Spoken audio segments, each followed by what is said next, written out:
China is pledging to cancel debt to Africa. Is the Chinese Communist Party doing something good?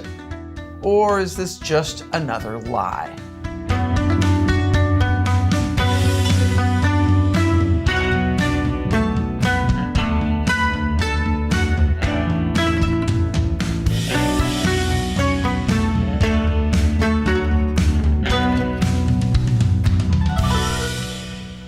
Welcome to China Uncensored. I'm Matt Gnezda. This episode is sponsored by PC Doctor Toolbox.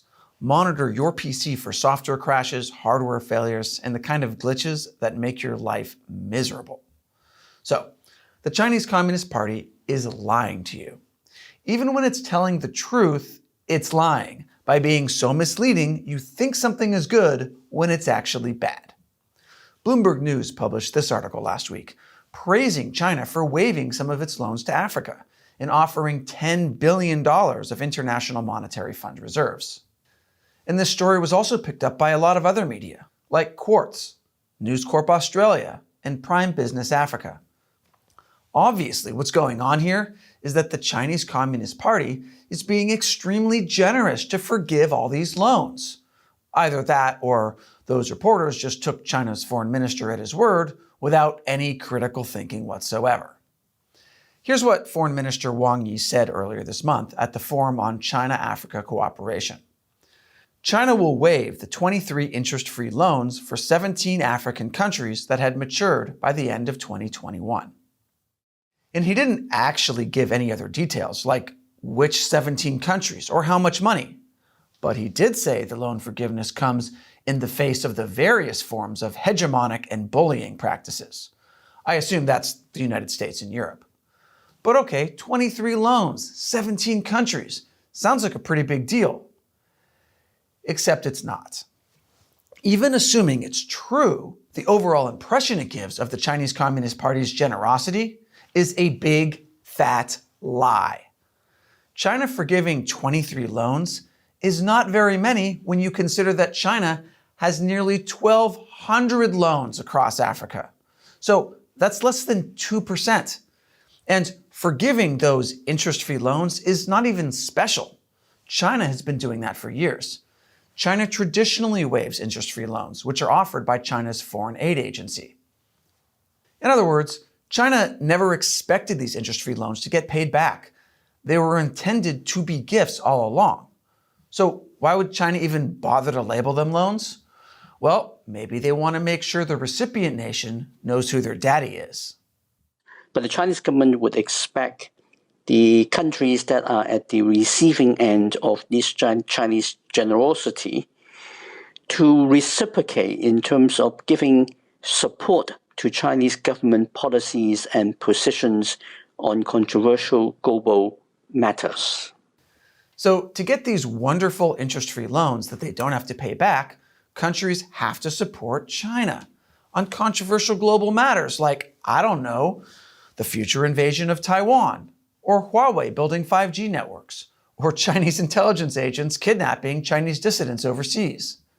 As Foreign Minister Wang Yi put it in his speech announcing the loan forgiveness, China appreciates the firm commitment of African countries to the One China principle and your strong support for China's efforts to safeguard sovereignty, security, and territorial integrity.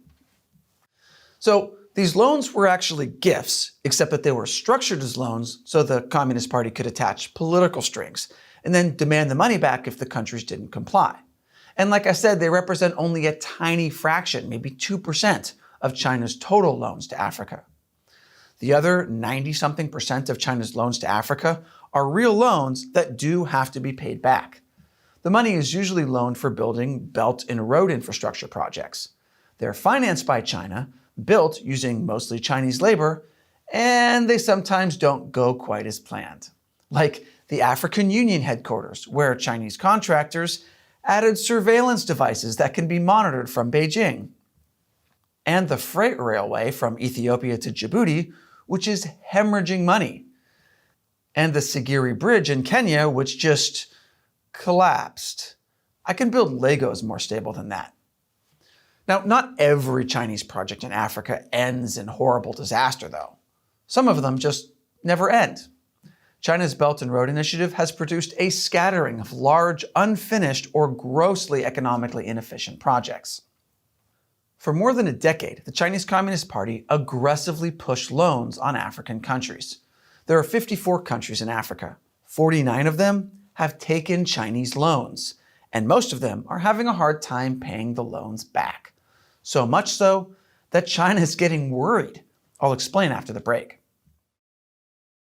Welcome back. China is starting to get worried about Africa's indebtedness to it. For example, in 2020, Zambia became the first African nation to default on its debt to foreign lenders. And it still owes China $6.6 billion. For context, that's a third of the country's GDP. There's no way they're going to pay all of that back. Other African countries are struggling too. Which is why, in 2021, for the first time, China cut down new investment pledges from $60 billion to $40 billion. See, the Chinese regime doesn't want African countries to completely fail. They want them to succeed just enough to encourage other countries to join the Belt and Road Initiative, and to fail just enough that China can negotiate settlements, like taking over ports that can be used as future naval bases. Whether the countries can pay back the loans or not, the Chinese Communist Party wins. That's what's called win-win mutual cooperation. Now, in addition to all this dog and pony show loan forgiveness, I mentioned that China is also offering Africa $10 billion of International Monetary Fund reserves. What does that mean? Well, you'd be right to guess it's not as benevolent as it sounds.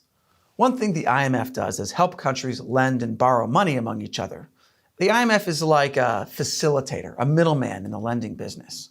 So when China offers $10 billion in IMF funds to Africa, it's not a gift, it's actually another loan. Basically, China is saying it'll loan the equivalent of $10 billion to African countries via the IMF, in this case, to help them recover from the devastating effects of the COVID-19 pandemic and debt crisis. Both of which problems were largely caused by China in the first place, but let's not worry about that.